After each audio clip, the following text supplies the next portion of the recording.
On the morning of September 14th, 1851, the workers arriving at the Hapville cotton processing facility in southern Georgia made a discovery that would haunt the county for generations.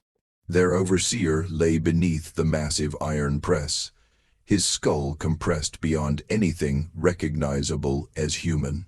The machine's wheel had completed exactly 17 full rotations, generating enough force to compact 200 pounds of raw cotton into a single bale, or to flatten a human skull to under 3 inches in thickness.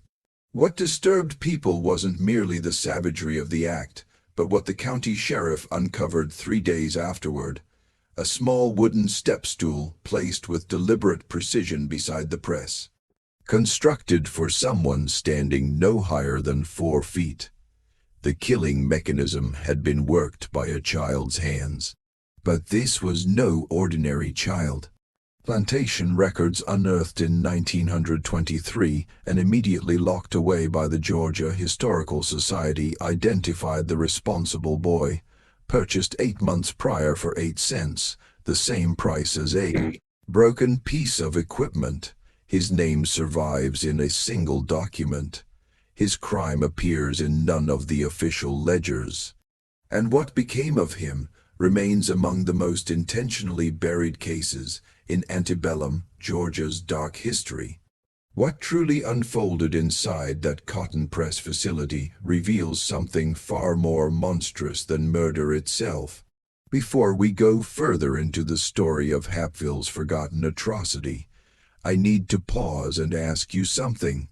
This story carries truths that were deliberately entombed for more than a century, facts that influential families spent entire generations working to erase from memory.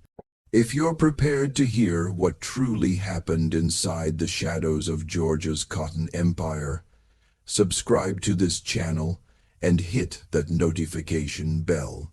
And I want to know something from you. Drop a comment below and tell me what state or city you're listening from.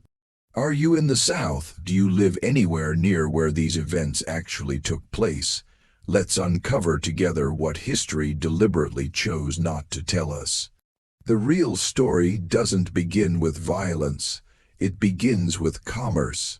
The cold, methodical kind that cataloged human beings alongside livestock and assigned their worth in fractions of a single cent. Hapville in 1851 was barely a town at all, just a crossroads community of structures existing entirely to serve the cotton economy that had settled over Georgia like a white, flowered plague. The town itself comprised 23 buildings, 2 churches, a single general store, a blacksmith's operation, and the remaining structures serving as homes for plantation owners who appeared in Hapville only for Sunday worship or business transactions, spending the majority of their time at their rural estates. But the genuine pulse of Hapville beat inside the cotton facility, a sprawling network of warehouses and processing machinery where raw cotton from the surrounding plantations was compressed, weighed, and readied for shipment to the textile mills of New England and across the Atlantic to England itself. The facility was the domain of Cyrus Gantry, a man whose fortune derived not from cultivating cotton, but from processing it, charging plantation owners fees for handling and storage, collecting his percentage from every single bale that moved through his machines. Gantry had taken control of the business from his father in 1847 and had grown it substantially, importing new presses from Philadelphia and expanding his workforce to handle the surging volume. In 1851, he was 34 years old, a married father of 3 daughters, and a man who considered himself reasonable, efficient, and profitable in equal measure. The processing facility never truly stopped, but its frantic peak arrived with harvest season, August through October, when wagon after loaded wagon rolled in from the fields and the presses thundered from first light well past midnight. The labor was punishing.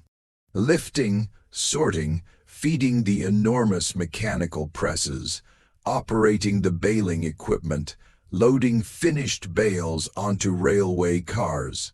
Nearly all of it performed by 37 enslaved men and women whom Gantry owned specifically to power the facility's operation. Among Gantry's overseers stood Tobias Straywood, a man of 41 who had worked the facility for the better part of a decade. Straywood had built a reputation for efficiency and brutality in almost equal proportion. The enslaved workers feared him more deeply than they feared Gantry himself, and their fear was well-founded. Straywood subscribed to a philosophy of correction through pain, a belief he practiced routinely with a leather strap coiled permanently at his belt. He occupied a small house directly adjacent to the facility, close enough that any slowing of the night work would reach his ears, close enough to respond to any disruption the moment it arose. Straywood had never taken a wife. His entire existence was the facility, the machines, the unceasing rhythm of raw cotton being transformed into compressed bales, worth their considerable weight in commerce. He took deep satisfaction in the numbers, in the efficiency of his operation, in his demonstrated ability to extract maximum output from every worker beneath his authority.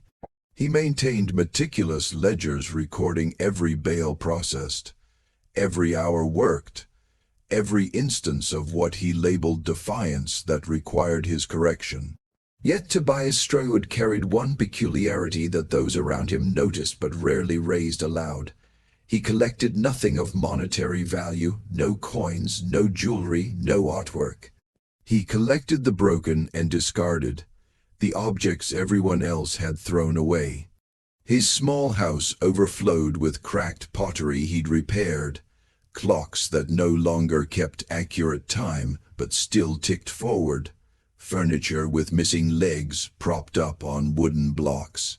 He told the rare person who asked that he found value in things others had written off as worthless. This philosophy reached well beyond mere objects.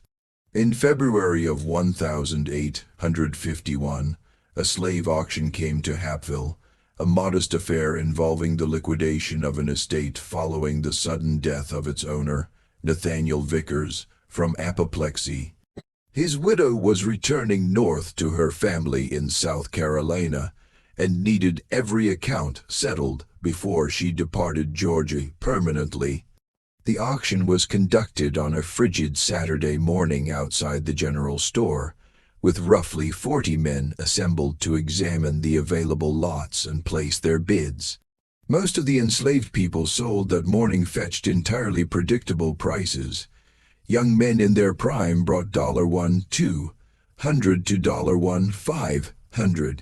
Women of childbearing age fetched somewhat less. Children sold for $500 to $700 depending on their age and apparent condition. But one lot drew uncomfortable laughter and dismissive murmuring from nearly every buyer present. Lot number 17 was a boy listed in the auction document as approximately 11 years old. Name recorded simply as Small Thomas. The auctioneer's description was brutally clinical in its detachment. Dwarf Negro boy. Approximate height 3 feet 9 inches.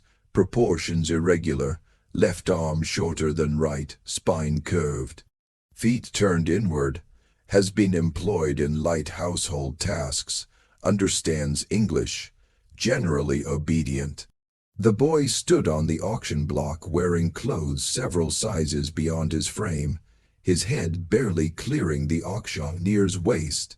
His condition was immediately apparent to every man present, what we would today recognize as a form of dwarfism, most likely a chondroplasia, compounded by additional complications affecting both his limbs and his spine. In 1851, such conditions were poorly understood and frequently attributed to maternal sin or divine punishment. Within enslaved communities, such individuals were often sheltered and given work suited to their actual capabilities. But to the men who bought and sold human beings, they represented a cold equation. The ongoing cost of feeding and housing a person weighed against whatever productivity they might realistically produce. The bidding for Small Thomas opened at $50. The crowd stood silent. The auctioneer dropped to $30. Nothing moved. At $10, a few men chuckled. At $5, someone called out that the boy might serve well enough frightening crows from a cornfield. At $1, the auctioneer's voice tightened with the frustration of a man simply wanting to close this particular transaction and move forward. 8 cents, Tobias Straywood called out from somewhere near the back of the assembled crowd. The laughter stopped completely. Men turned and stared at Straywood, trying to determine whether he was mocking the proceeding or making a genuine offer. 8 cents was the price of a pound of nails or a small paper bag of seed. It was not a figure associated with the purchase of a human being, even one the assembled buyers considered damaged beyond usefulness. 8 cents, Strode repeated, moving through the crowd toward the front. That is my bid. The auctioneer looked toward the estate's executor, who responded with nothing more than a slight shrug. The widow had been clear. Everything sold, every debt cleared, every piece of property converted to cash before her departure. Sold, the auctioneer announced, his voice carrying an unmistakable flatness, to Tobias Straywood for 8 cents. Strode produced the payment immediately, drawing 8 copper pennies from his coat pocket and placing them one at a time into the auctioneer's open hand, letting each coin strike the last with a deliberate, unhurried clink. Then he walked directly to the auction block, looked down at Small Thomas, and spoke in a voice calibrated for those nearby to hear. "You belong to me now. You'll work at the cotton facility. You'll do exactly what I tell you, precisely when I tell you, and you will do it well. Do you understand?" The boy gave a single nod. His dark eyes met Straywood's for just a fraction of a second before dropping to the ground. Those who witnessed the exchange would carry that moment with them for years afterward. The boy's expression had been utterly unreadable, not frightened, not defiant, simply blank, as though something living behind his eyes had quietly extinguished itself. Straywood led his new acquisition through the streets of Hapville, the boy laboring to match his pace, his uneven gait making each step a visible struggle, his turned feet striking the earth at an awkward angle with every stride. They arrived at the cotton facility just as the afternoon shift was getting underway, the sound of machinery already saturating the air with its constant, rhythmic thunder. "This here is what I paid 8 cents for," Straywood announced to the workers assembled in the main processing area, his hand gripping the boy's shoulder with practiced authority. "But even things bought cheap have their uses. He's small enough to crawl into spaces the rest of you can't reach, to clean beneath the machines, to retrieve tools from tight gaps. His fingers work well enough. I saw that much already. So he'll earn his keep the same as every one of you." What Straywood chose not to announce, what he kept entirely to himself through those first weeks, was the real motivation driving the purchase. Yes, the boy could access spaces others couldn't. Yes, there was a clear practical value in that. But something else had drawn Straywood to those 8 pennies, something that satisfied a need he himself likely couldn't fully articulate. The ownership of something broken, something he could shape and govern absolutely, something that confirmed his deeply held conviction that even the most damaged thing retained value, if only you understood how to extract it. Small Thomas was assigned a corner of the facility's storage barn where the other workers slept, given a thin blanket and a wooden crate to hold his few possessions. He received the same food rations as the others, cornmeal, occasional salt pork, sometimes molasses. The work began without delay, crawling beneath the massive presses to retrieve fallen tools or stray cotton fragments. cleaning thick grease from gears that no adult body could access, carrying water in buckets he had to hold with both hands because of his proportions. The other enslaved workers extended kindness toward him whenever Stroud's back was turned. A woman named Bess, who cooked for the facility workers, regularly saved him extra portions, slipping them to him when the opportunity arose. An elderly man called Prophet, who maintained the equipment, showed him which machines were most dangerous, which spaces to avoid entirely, how to read the subtle signs that a press was preparing to engage its mechanism. They tried to shield him, these people already carrying their own unbearable weight of survival. But Tobias Stroud missed nothing. In the months that followed, Stroud constructed what he called a training program for the boy. It began with basic tasks performed under direct observation, Stroud timing each one with a pocket watch and recording the results in a small leather notebook he kept on his person. If the boy finished a task within the expected window, he received his full ration that evening. If he failed to reach the standard, the ration was reduced.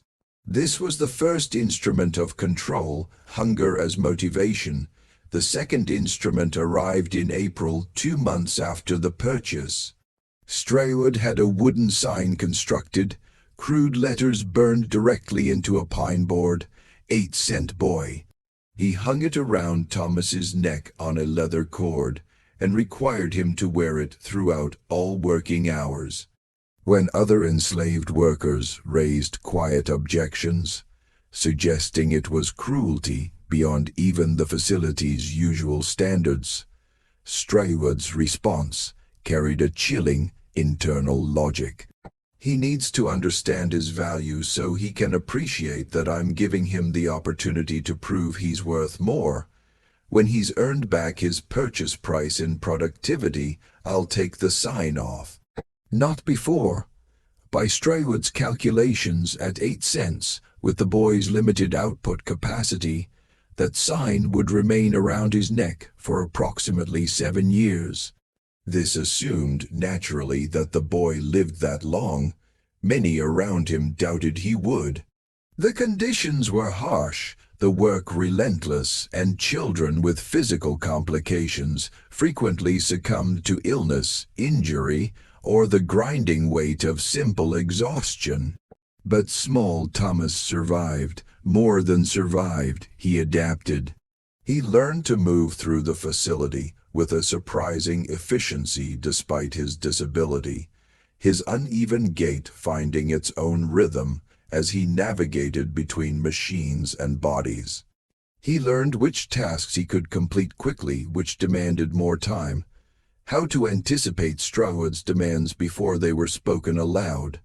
He learned to make himself indispensable in ways that stretched well beyond what Stroud had originally envisioned. And this perhaps was his first mistake, because Tobias Stroud observed everything, and what he had observed by the summer of 1851 was that the boy purchased for 8 cents was demonstrating a value he hadn't anticipated. Small Thomas could indeed access spaces no one else could reach, but he had also developed a genuine comprehension of the machinery itself, how the presses functioned, how gears meshed together under load, which bolts required attention, which components were wearing toward failure. Prophet had taught him well, perhaps far too well. In late July, during the opening surge of harvest season, a mechanical failure threatened to shut down the main cotton press for several days. A drive chain had snapped and dropped into the gear mechanism deep inside the press housing, into a space too confined for any adult body to access, too dangerous to fully disassemble when cotton was arriving wagon by wagon and plantation owners were demanding swift turnaround. Stroud examined the problem, then looked at small Thomas and saw his solution without hesitation. "Boy," he said, his voice carrying that specific tone the enslaved workers had all learned to recognize as meaning absolute compliance, was the only available option. You're going inside to retrieve that chain. I'll direct you through every step." Prophet had moved forward then, his aged face folded with visible concern. "Mr. Strode, sir, that space isn't safe. If someone was to engage the mechanism while he's inside, nobody is engaging anything." Strode cut him off. "I'll be standing right here watching." Boy goes in, retrieves the chain, comes back out. It's straightforward. It was not straightforward. The interior of the press housing offered barely enough space for the boy's body, requiring him to crawl forward on his stomach through gaps between iron plates and wooden framing. Everything coated in thick grease and packed cotton lint. The heat inside was suffocating. The air carried the dense smell of oil fumes. And everywhere, mere inches from his flesh on every side, sat the massive gears and plates that would crush him instantly if the mechanism were engaged. But small Thomas crawled inside. Following the shouted instructions coming from behind him, he worked for nearly an hour inside that mechanical darkness, his uneven hands wrestling with the heavy chain, working it loose from where it had caught and lodged. The workers standing outside maintained absolute silence, barely drawing breath, listening to the sounds of iron scraping iron, the boy's labored breathing, Strode's voice steering each movement from a safe distance. When small Thomas finally emerged, his entire body coated in black grease, the chain clutched in his hands and dragging behind him like a prisoner's shackle, something in his expression had shifted. The blankness remained in place, but beneath it, those who looked carefully might have detected something else. A calculation, a new awareness, a kind of knowledge that can only be earned from spending an hour inches away from the machinery, capable of ending your life with the pull of a single lever. Strode had taken the chain, examined it briefly, then looked down at the boy. "See there, you're worth more than 8 cents after all. Keep proving it, and maybe that sign comes off sooner than I thought." But he didn't remove it. Not that day, not in the weeks that followed.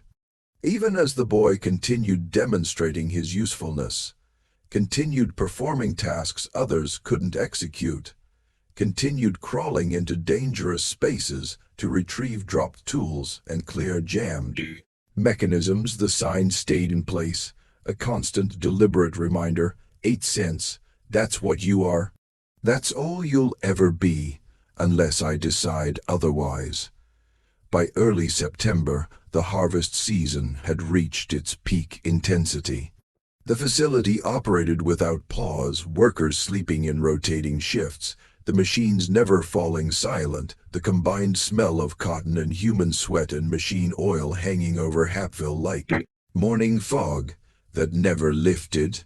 Strode himself barely slept, moving through the facility at every hour of the day and night, checking output figures, demanding increased speed, applying his leather strap when he judged any worker to be losing pace. Small Thomas had been assigned to the night shift, working from sunset until dawn, stationed primarily in the area surrounding the main press where Strode himself typically remained during the busiest stretches. The boy would carry water, keep the work area clear, remove cotton debris, and increasingly was called upon to make minor mechanical adjustments when something in the machinery sounded or moved incorrectly. It was during these night shifts, with the facility lit only by oil lanterns and the labor taking on its hypnotic, consuming rhythm, that the other workers began noticing something about small Thomas. He was watching the press, not glancing at it in passing, but studying it with a focused intensity that seemed entirely at odds with his age. He would stand in the outer darkness, his small form barely distinguishable from shadow, his eyes tracking the movement of the great iron plates, the turning of the screw mechanism, the precise weight. Pressure accumulated slowly and then released, over and over across the entire length of the night. Prophet had taken notice. On a brief rest break in early September, he had pulled the boy aside, speaking quietly in the coded dialect the enslaved workers used among themselves, words that could pass as harmless to any overseer who happened to overhear, but carried full meaning to those who understood the language beneath the language. Child, you've got to be careful what you let yourself think about. Some thoughts, they grow just like poison oak. Start out small and barely noticeable, but they spread out until they cover everything, until they choke out whatever was still good. Small Thomas had looked up at him. For just a single moment the blankness cracked open. "How much pressure does it take?" the boy asked, his voice barely above a whisper, to crush the cotton down to a bale. Prophet's blood turned cold in his veins. "More than you want to know. More than you should be letting yourself think about. Just curious," the boy said. And the blankness came back, smooth as still water settling over stones. 3 days later, on the morning of September 14th, 1851, Tobias Stryward was found dead beneath the main cotton press. The discovery came at dawn, when the morning shift workers arrived to relieve those who had labored through the night. The facility should have been alive with activity and noise, but instead they were met with an unusual, almost total silence. The main press had been stopped, its massive mechanism frozen somewhere in the middle of its cycle. Oil lamps still burned at their stations, throwing unsteady shadows against walls years deep in cotton dust. And there, beneath the press itself, made visible by the growing morning light pushing in through the high windows, lay Tobias Stryward, or what the press had left of him. His body occupied the press bed, the enormous iron plate suspended approximately 3 inches above where his head should have been resting. The word "should" is essential here, because Tobias Stryward no longer possessed a head in any form that remained recognizable as such. The press plate had descended with such methodical, unrelenting force that what lay beneath was little more than a dark stain spreading across the cotton batting, used as cushioning for the bales. Samuel Rutledge, the plantation owner who arrived with the first morning shift, would later testify in deposition that he could not look directly at it for more than a moment. The body below the neck appeared entirely undisturbed. Stryward's clothing was intact. His arms were resting at his sides. His legs were straight, but above the shoulders there was simply absence, a compressed, indeterminate darkness between iron and wood where a person had been. What made the scene cut even deeper was its precision. This was not the aftermath of an accident, not the result of someone caught unsuspecting when machinery inadvertently engaged. The press had been operated with care and knowledge, with a clear understanding of exactly how many complete rotations of the great wheel were required to achieve total compression. Someone had placed Tobias Stryward on the press bed, whether through applied force, a state of unconsciousness, or some form of deception that wasn't yet apparent, and had then worked the mechanism with a slow, considered, absolutely deliberate intent. The wheel itself bore evidence of that deliberation. The cotton press was powered entirely by human labor. 2 workers would normally grip the large wooden wheel that engaged the iron screw mechanism, building pressure gradually but with certainty, compressing the raw cotton into the dense bales required for shipping. It demanded strength and coordination, but above all it demanded knowledge. The knowledge of when to stop, how to release the accumulated pressure, how to reset the mechanism for the next bale. This particular wheel had been turned 17 times. They calculated that later by counting the position of marks inscribed on the screw mechanism. Every complete rotation multiplied the pressure by thousands of pounds. After 10 rotations, cotton was compressed to half its original volume. After 15, it had become dense as seasoned hardwood. the fibers driven together into something that barely resembled the soft, open balls that had arrived from the fields. After 17 rotations, the pressure exceeded anything cotton would ever require. It was sufficient to drive every measure of air, every drop of moisture, every trace of softness from whatever lay caught beneath that iron plate. But here was the specific detail that would consume the investigation entirely. The wheel was mounted nearly 8 feet above the floor, its handles designed for men of standard height to grip and turn using the leverage of their full body weight. How had someone short enough to require a step stool managed to generate the force necessary to turn it 17 full times?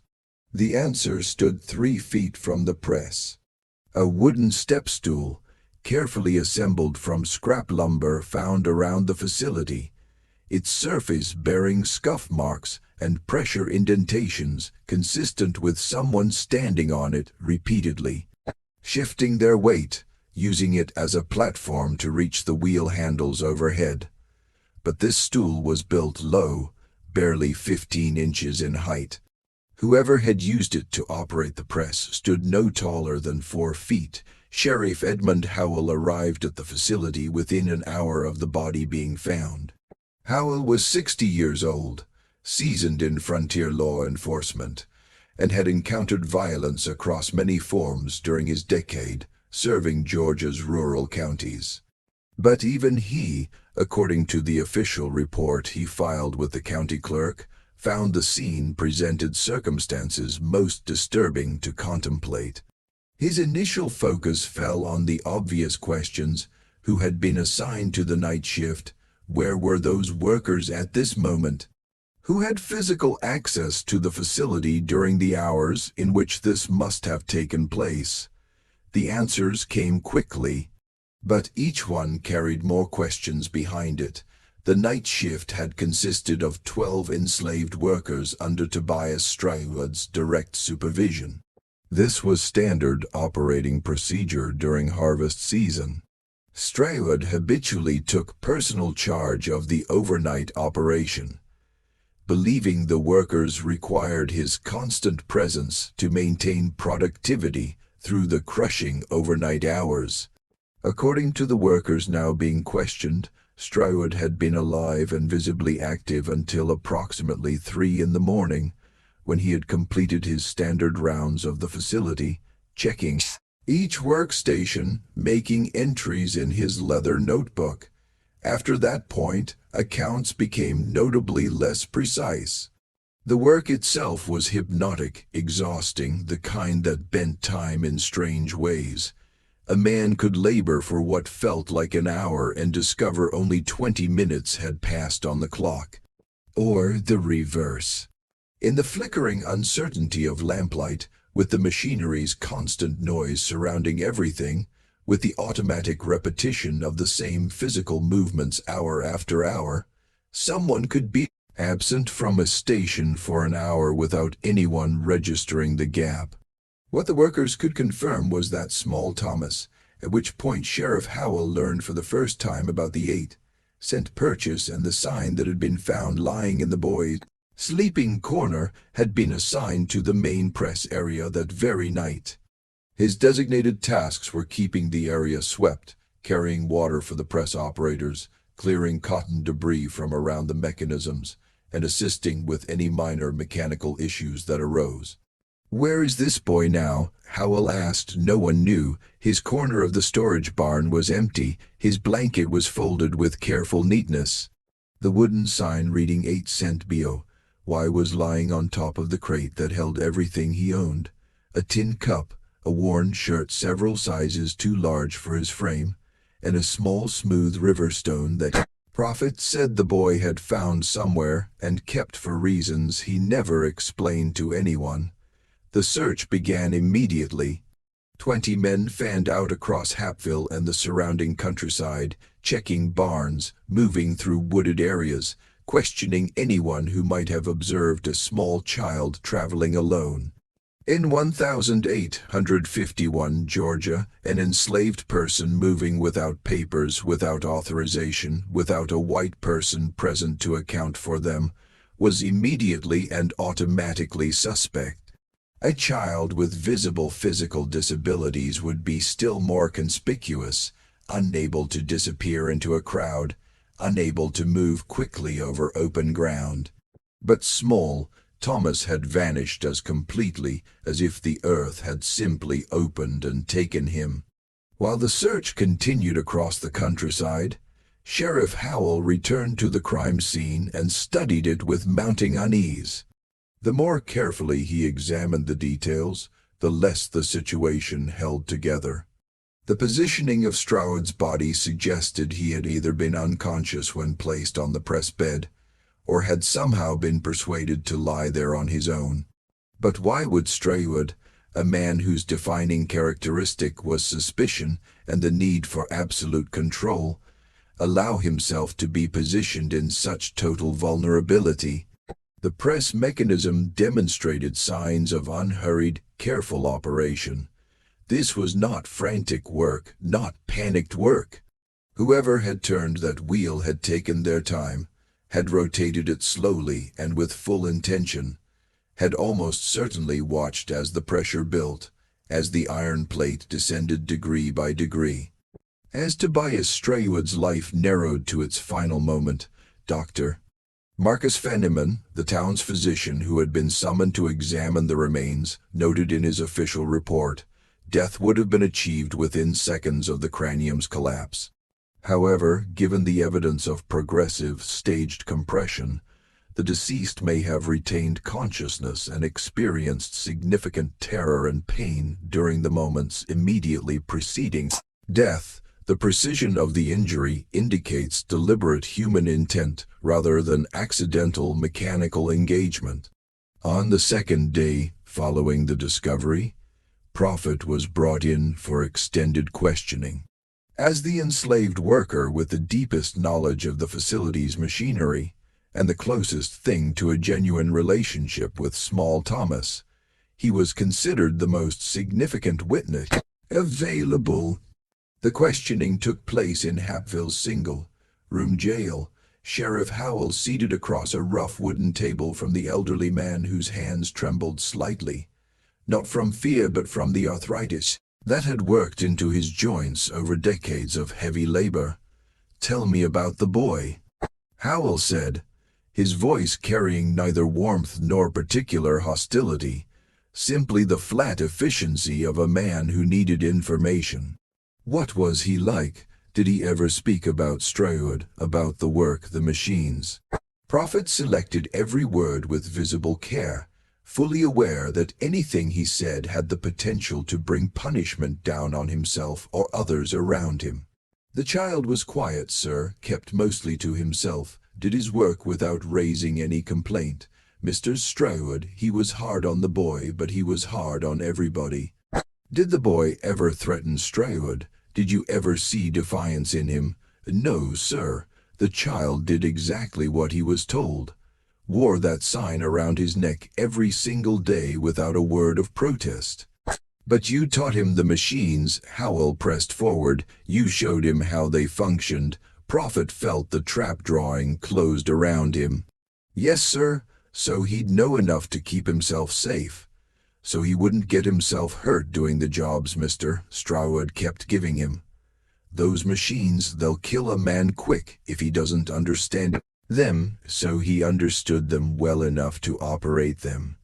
"Sir, that press requires 2 strong men just to turn that wheel. The boy could barely reach it even standing on that stool. His arms aren't the same length, his back is twisted. He couldn't have generated the necessary force."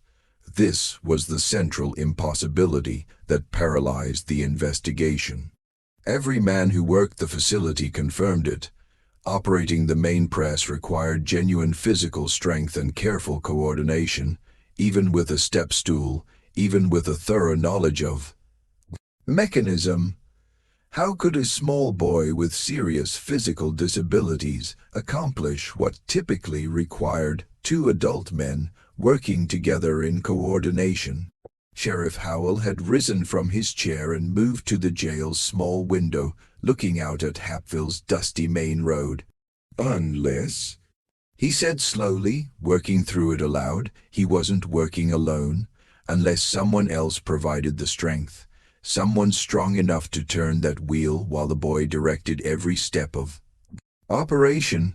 The implication landed in the room like something physical.